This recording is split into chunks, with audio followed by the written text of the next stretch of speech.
ఒకవైపు అమెరికా యుద్ధ నౌకలు, ఇజ్రాయిల్ యుద్ధ విమానాలు బాంబుల వర్షం కురిపిస్తుంటాయి.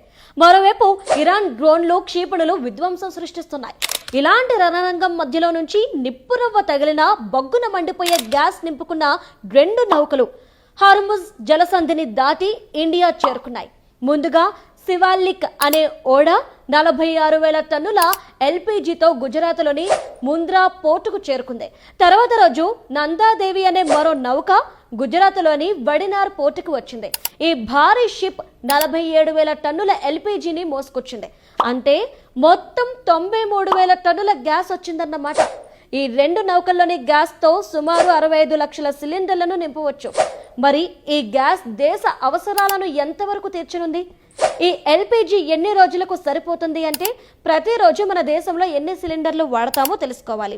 పెట్రోలియం సహజ వాయువు శాఖ లెక్కల ప్రకారం మన దేశంలో ప్రతిరోజు 50 లక్షల ఎల్పీజీ సిలిండర్లు డెలివరీ ఇస్తున్నారు. మన దేశంలో బాంబే హై, కేజీ బేసిన్ వంటి సముద్రంలోని గ్యాస్ ఉత్పత్తి కేంద్రాలతో పాటు అస్సాంలోని బ్రహ్మపుత్ర వ్యాలీ, ఆంధ్రప్రదేశ్లోని గోదావరి డెల్టా వంటి ప్రాంతాల్లో మన గ్యాస్ అవసరాల్లో 40% వరకు ఉత్పత్తి చేసుకున్నారు. ఈ లెక్కన గుజరాత్ చేరుకున్న 2 నౌకల్లోని గ్యాస్ 2 రోజులకు సరిపోతుంది. ప్రస్తుతం పర్షియన్ గల్ఫ్ ప్రాంతం నుంచి ఇండియాకి క్రూడ్ ఆయిల్, గ్యాస్ సప్లై చేసే 28 నౌకలు ఉన్నాయి. ఇవన్నీ మన దేశానికి చేరుకుంటే గ్యాస్ కష్టాలు తీరినట్లే. కేంద్ర ప్రభుత్వం ఈ షిప్పులను సురక్షితంగా హార్ముజ్ జలసంధిని దాటించేందుకు ఇరాన్తో చర్చలు జరుపుతోంది. రానున్న రోజుల్లో ఈ నౌకలన్నీ పెట్రోల్, గ్యాస్తో మన దేశానికి చేరుకుంటాయి. ఇవన్నీ వస్తే మన గ్యాస్ కష్టాలు తీరిపోతాయి. మరోవైపు ఆస్ట్రేలియా, కెనడా, రష్యాలతో పాటు ఆఫ్రికా, సౌత్ అమెరికా దేశాల నుంచి గ్యాస్ తెప్పించేందుకు మోదీ సర్కారు ఏర్పాట్లు చేస్తోంది.